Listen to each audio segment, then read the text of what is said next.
Vamos a comunicarnos ahora con el doctor Walter Gutiérrez, defensor del pueblo. Doctor Gutiérrez, buenos días. Buenos días, Federico. Encantado de saludarlo. De igual manera, gracias por atendernos. Bueno, quisiéramos conocer su apreciación ante este panorama que tenemos frente a decisiones del Tribunal Constitucional y decisiones del Congreso y también el saldo de estas manifestaciones lamentables. Bueno, empecemos por lo último. Trata de una situación absolutamente lamentable, donde ha habido un uso indiscriminado, brutal, irracional de la fuerza, y lo que ha generado es una situación aún mucho más crítica. Pero pareciera que el Congreso no entiende o no comprende, o ni siquiera las manifestaciones o las muertes lo detienen. El nivel de irresponsabilidad es enorme, el nivel de desconexión con lo que está sucediendo en el país parece que no tiene límites. Ayer vimos nosotros encontrar una solución como país a través del Congreso. No ha sido posible. Esperemos que el día de hoy se pueda conseguir finalmente una junta directiva, un presidente del Congreso o presidenta del Congreso que asuma las responsabilidades.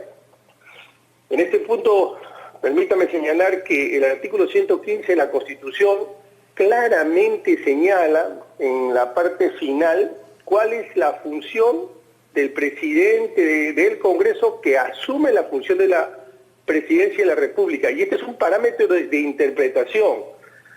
Cuando los vicepresidentes asumen, lo hacen para cumplir el mandato.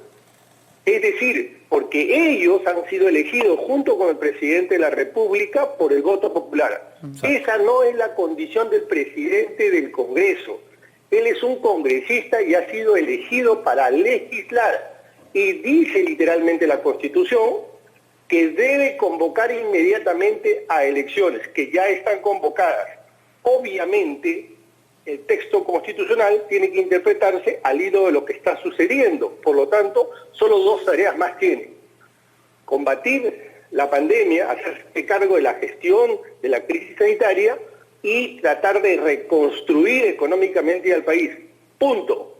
Estos señores, quienes asuman la responsabilidad, no tienen otra tarea. No están ahí para implementar sus políticas públicas, sus ideas que tienen respecto del país, porque no han sido elegidos para eso. Así que déjense de estar pensando de que van a 5 meses u 8 meses van a gobernar. Ese no es el mandato de la Constitución. Sí, eso lo dejó claro la congresista Silva Santisteban, ¿no? Porque frente a las objeciones que se pusieron a su elección, ella dijo, pero no es que yo voy a poner mi programa de gobierno, sino que tengo que cumplir el mandato de completar el gobierno. O sea, ella lo tenía claro, al menos. Pero pareciera que hay una minoría que lo tiene claro, porque yo no veo que los congresistas se empinen por encima de sus particulares intereses. Aquí no se está pensando en el país, no se está entendiendo la difícil y urgente hora que estamos viviendo. Pero, ¿y por qué dice esto, doctor? ¿A qué se refiere? O sea, porque todavía no llegan a un consenso. Usted dice que acá hay muchos intereses partidarios y políticos y que esto podría ser más fácil porque todos podrían decidir, ya, le encargamos a esta persona y se supone que solamente tiene que cumplir con esto que usted menciona, que está claro en la Constitución. Es evidente que no hay sentido de urgencia. Es evidente que hay un divorcio, una desconexión con lo que está pasando en el país. En este momento no tenemos ejecutivo, no hay ministros, no hay presidente de la República, tampoco hay junta directiva en el Congreso. ¿No nos estamos dando cuenta que no tenemos autoridades? ¿No se dan cuenta los congresistas en la situación en la que estamos y en el medio de una pandemia?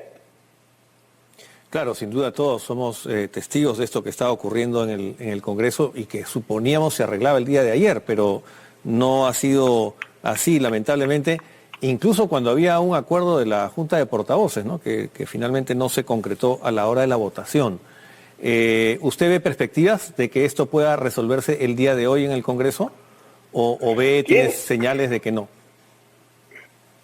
Bueno, tiene que resolverse porque ese es el espacio en el que tiene que encontrarse una solución. El día de hoy el Tribunal Constitucional se va a reunir y esperemos que también en los próximos días acote de contenido al artículo 113 de la Constitución, de modo que se entienda claramente que ese artículo es una puerta de emergencia, es una salida de emergencia. Usted cuando está sentado en el avión y ve puerta de emergencia no está abriendo a cada rato.